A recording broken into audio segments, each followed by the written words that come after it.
June 18th, 2026, 3:14 local time. The Strait of Hormuz, at the narrowest navigable point of the international transit corridor. 21 nautical miles wide at this position, with the Iranian coast 11 nautical miles to the north and Omani territorial waters, beginning 10 nautical miles to the south. The pre-dawn sky is moonless and heavily starred. The air temperature 31 degrees Celsius. Wind 4 knots from the northwest, sea state 1. The strait at this hour carries the same traffic it carries at every hour. Tankers, LNG carriers, container ships moving in both directions through the most economically critical choke point on Earth. Approximately 21 million barrels of crude oil transit this waterway every day. There is no alternative route. There is no bypass. The Strait of Hormuz is the door through which the energy economies of Asia and Europe breathe. And tonight, that door is about to close. A U.S. Navy. Arleigh Burke. Flight 3 guided missile destroyer is the lead vessel in a 3-ship transit group, entering the strait from the south at 16 knots. Behind it, maintaining a 1,400-meter interval, a second Arleigh Burke and a Ticonderoga-class guided missile cruiser are making the same transit. Escorting a convoy of 4 commercial tankers that have been holding at the convoy assembly point in the Gulf of Oman since 1400 yesterday, waiting for the scheduled protected transit window that U.S. Naval Forces Central Command has been running on a 48-hour cycle since March. The lead destroyer is the tip of the formation. It enters the narrowest point of the strait 7 minutes ahead of the rest of the group. The SPY-6 radar is in active search. The AN/SLQ-32 electronic warfare system is monitoring across all threat frequency bands. The ship's crew is at FPCON Bravo, standard elevated posture for Hormuz transits, and the bridge watch team has been briefed on the current threat assessment. Elevated Houthi activity in the Red Sea. 2 IRGC fast boat incidents in the Northern Gulf in the preceding 72 hours. Standard coastal battery monitoring by the ship's EW suite. What the threat assessment does not contain, because the intelligence that would have populated it was collected but not processed in time, is the specific operational order that the IRGC Aerospace and Maritime Command issued at 2200 the previous evening to 14 mobile coastal defense battery positions along the Iranian coastline between Qeshm Island and Ras Al Quain. The order was designated Sad al-Khalij, closure of the Gulf. Welcome. I'm your host at Navy Legends. Tonight, we are examining the scenario that every strategic planner in every Navy that depends on Persian Gulf oil has modeled, war-gamed, and hoped never to see executed in reality. The deliberate, coordinated attempt by Iran to physically close the Strait of Hormuz to U.S. naval transit through the concentrated, simultaneous employment of every coastal defense missile battery, the IRGC, can bring to bear on a single formation in a single engagement window. This is not a harassment action. This is not an asymmetric probe. This is a declared blockade, executed by kinetic means, against the most critical maritime choke point in the world economy. Tonight, we examine whether an Arleigh Burke-class destroyer and its consorts can break through it. This is a fictional simulation. Every system is real. Every number is grounded in documented capability assessments. Let's begin. Operation Sad al-Khalij had been developed over 11 months as Iran's strategic response to the escalating U.S. naval escort program in the northern Persian Gulf and the progressive tightening of sanctions enforcement that had reduced Iranian crude oil exports to their lowest level since 2012. The operational concept was not to sink the lead destroyer. Sinking a U.S. Navy destroyer in the Strait of Hormuz would trigger a level of U.S. military response that IRGC planners assessed as likely to destroy Iran's entire coastal defense infrastructure within 72 hours. The concept was more precise and more strategic than destruction. The concept was saturation and delay. Fire enough missiles at the transit formation to force it to expend its interceptor inventory. Damage at least one vessel sufficiently to require it to turn back, and establish, through the public demonstration of willingness and capability, that the Strait of Hormuz was no longer a safe transit corridor for U.S. naval assets or for the commercial vessels they escorted. The economic effect of a 30-day suspension of LNG and crude transit through the strait, triggered not by actual sinkings, but by the insurance and commercial shipping industry's response to a demonstrated IRGC capability, was assessed by IRGC economic warfare planners as exceeding $400 billion in aggregate global economic disruption. 14 battery positions, each position carrying between 2 and 6 Noor C-802 anti-ship cruise missiles, 4 to 8 Qader long-range anti-ship missiles, and, at 3 of the 14 positions, 1 launcher each carrying 2 Khalij Fars supersonic anti-ship ballistic missiles that had been pre-positioned specifically for this engagement. The total salvo capacity, 47 Noor C-802 missiles, 31 Qader missiles, and 6 Khalij Fars rounds. 84 weapons across a firing window designed to produce a compressed time-on-target spread of 4 minutes and 30 seconds at the lead destroyer's position in the strait. At 3:14:00, all 14 battery positions received the simultaneous firing authorization on the IRGC Secure Tactical Net. The launches began at 3:14:11. The first Noor missiles from the battery position on Qasem Island's eastern tip, closest to the strait entrance, achieving first motion 11 seconds after the authorization signal. Over the next 4 minutes and 19 seconds, 84 missiles left their launchers across a 90-kilometer arc of Iranian coastline. The U.S. space-based infrared system satellite detected the first launches at 3:14:19, 8 seconds after first motion, and transmitted the alert to the fleet. The lead destroyer's tactical action officer received the SBIR's alert at 03:14:41 and had his first SPY-6 radar contact on inbound missiles at 03:14:53. The Noor C-802 missiles from Qasem, closest launch position, now at 22 nautical miles and sea skimming at 7 meters altitude. He had 31 seconds to process the scale of what was coming. The SPY-6 was building its track picture across the full 360-degree search space. Contacts were appearing faster than the system's track initiation sequence could assign track numbers. At 3:15:24, 31 seconds after first radar contact, the tactical action officer had 34 confirmed inbound tracks on his display. By 3:15:41, the count was 58. By 3:16:00, 71. 71 simultaneous inbound contacts. The Aegis baseline 10 combat system, the most capable shipborne air defense architecture ever built, has a simultaneous engagement capacity that is classified, but that open source analysis and congressional testimony place at approximately 18 to 24 simultaneous engagements for a single ship. The cruiser and the second destroyer, now receiving the tactical picture via Link 16 and maneuvering to support the lead ship's engagement, added their own Aegis engagement capacity to the formation's total. 3 ships, combined theoretical engagement capacity of approximately 54 to 72 simultaneous rounds, against 84 inbound missiles arriving in a compressed 4-minute 30-second window. The formation was going to expend every interceptor it could fire and still face a terminal situation. The tactical action officer made his call at 3:15:44. Formation, this is lead. We have approximately 80 inbound tracks. Executing full engagement sequence. All ships weapons free. Cruiser take eastern sector. Second destroyer take western sector. Lead hold center and close in. Transition to CIWS autonomous at 3 nautical miles. The SM-2 and SM-6 launches began at 3:15:51, 9 seconds after the call. The lead destroyer's VLS began firing at the maximum rate its missile launch sequencing allowed.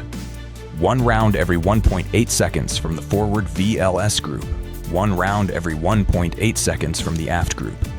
The cruiser and second destroyer matched the firing rate. The sky above the Strait of Hormuz at 3:15:51 on a moonless June morning became a visible geography of exhaust plumes stretching from 3 ships to every point of the compass. The first 18 SM-2 engagements achieved 14 confirmed interceptions. 4 missed. The Noor missiles from the Qasem battery were flying in a tight cluster of 6 rounds, spaced 400 meters apart, and the engagement geometry had placed 2 SM-2 intercept points too close together. allowing 2 Noor missiles to fly through the debris field of their intercepted neighbors and continue on course. The SM-6 rounds were assigned to the Qader long-range missiles approaching from the northwest. These presented the most complex engagement geometry because the Qader, with its 300-kilometer range, was approaching from a bearing that placed its closest intercept opportunity at the extreme edge of the SM-6's effective engagement envelope. 8 SM-6 rounds engaged 11 Qader missiles in the first engagement wave. 7 interceptions. 4 Qader missiles continued inbound. The Khalij Fars rounds. 6 supersonic ballistic contacts descending from apogee at Mach 3.5 were the priority engagement. The cruiser had assigned 4 SM-6 rounds to the Khalij Fars tracks, 2 per target pair. 3 interceptions. 3 misses. The Khalij Fars terminal maneuver capability, already documented in previous engagements, defeated 2 SM-6 guidance solutions in the terminal phase. 1 Khalij Fars was missed by both assigned interceptors. The backup SM-2, assigned as a tertiary round, achieved a proximity detonation at 1.2 nautical miles. Insufficient to destroy the warhead, but sufficient to destabilize the Khalij Fars' terminal guidance. The round impacted the water 180 meters off the lead destroyer's port quarter. The detonation of a 650-kilogram warhead at 180 meters produced a pressure wave and water column that struck the destroyer's port side with force sufficient to rupture 2 hull plating welds in the forward below waterline section. The flooding was contained by the ship's damage control teams within 4 minutes. The breaches were small, the water ingress manageable, the ship's reserve buoyancy unaffected. But the port sonar dome was damaged by debris impact, and the ship's SQS-53C hull-mounted sonar was rendered inoperable for the remainder of the transit. 12 minutes and 34 seconds into the engagement, the formation's SM-2 and SM-6 inventory was approaching critical depletion. The lead destroyer had expended 34 of its 48 assigned anti-air warfare interceptors. The cruiser had expended 41 of 52.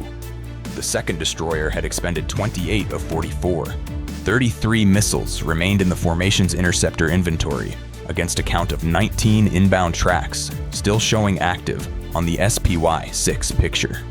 The math was survivable. 33 interceptors against 19 targets, allowing for a 2-round salvo doctrine with reserve, if the engagement geometry remained favorable. The engagement geometry was not going to remain favorable. The remaining 19 inbound missiles included the 4 Qader rounds that had survived the first SM-6 engagement wave and were now at 7 nautical miles. Inside the optimal SM-2 engagement range, but closing fast. And behind them, at 11 nautical miles, a second wave of 15 Noor C-802 rounds from the battery positions on the mainland coast that had been timed to arrive as the formation's interceptor inventory reached depletion. The second wave had been part of the IRGC plan. Not every battery had fired in the first salvo. 6 of the 14 battery positions had held their Noor missiles in reserve, firing only their Qader and Khalij Fars rounds in the first wave, then launching their Noor missiles 4 minutes later to arrive at the formation when the Aegis inventory was spent. The lead destroyer's commanding officer called the transit decision at 03:28:11. The moment his tactical action officer reported that the forward VLS was down to 8 rounds and the aft VLS to 6 rounds, with 19 inbound tracks active and the second Noor wave now registering on radar. He did not turn back. The call he made was tactical, and it was based on a calculation that every commanding officer trained for Hormuz transit scenarios has considered. Turning back through the strait under active missile fire, with the commercial convoy behind the formation and a damaged sonar reducing the anti-submarine warfare capability, was not demonstrably safer than completing the transit. The southern exit of the strait, the Gulf of Oman, was 14 nautical miles ahead. The northern entry, the Persian Gulf, was 21 nautical miles behind. Ahead was open water and air support from the carrier air wing operating 90 miles to the south. Behind was the full threat arc of every coastal battery that had just fired and every battery that might still be loading. He pushed ahead at 28 knots. The remaining SM-2 rounds were allocated against the 4 Qader missiles, 1 round each, accepting the risk of a single-shot engagement to conserve enough rounds for the second Noor wave. 3 of 4 Qader missiles were intercepted. The fourth Qader, a 165-kilogram semi-armor-piercing warhead traveling at Mach 0.9 on a sea-skimming terminal approach, was engaged by the Phalanx CIWS at 1.1 nautical miles. The CIWS achieved a direct burst hit at 0.7 nautical miles. The Qader's warhead section separated from the missile body and impacted the water 44 meters off the starboard bow. No detonation. The fusing mechanism requires a minimum closure velocity against a solid surface that the water impact at the separated warhead's terminal velocity did not achieve. The second Noor wave reached CIWS engagement range at 331.44. 15 Noor missiles, approaching from 3 bearing sectors simultaneously, engaging all 3 ships' CIWS systems at once. Each ship's Phalanx Block 1B acquired and engaged in autonomous mode. No human in the engagement loop, the system tracking, firing, and assessing independently at 4,500 rounds per minute. The lead destroyer's Phalanx engaged 7 of the 15 inbound Noor missiles assigned to its threat sector. 6 were neutralized. 1 Noor missile, the 7th in sequence, arriving 1.9 seconds after the 6th, came through the CIWS engagement window during the 0.4-second reload cycle between burst sequences and impacted the ship's stern section at 0331.58. The Noor's 165-kilogram warhead detonated on contact with the destroyer's aft deck, plating above the aft VLS magazine. The blast penetrated the deck and produced a contained explosion in the aft VLS uptake space, the exhaust pathway through which VLS missiles are launched. The uptake space is designed with blast containment in mind, an upward venting blast relief system that channeled the majority of the explosion energy upward and outward, rather than inward toward the magazine cells. The magazine itself was not breached, but the aft VLS group was rendered inoperable by structural damage to the launcher deck and the blast overpressure damage to the launch control electronics. The aft VLS group's remaining 6 SM-2 rounds were inaccessible for the remainder of the engagement. They were physically undamaged. They would be recovered at port, but they could not be launched. 8 personnel in the aft deck spaces and aft engineering compartment sustained injuries from the blast.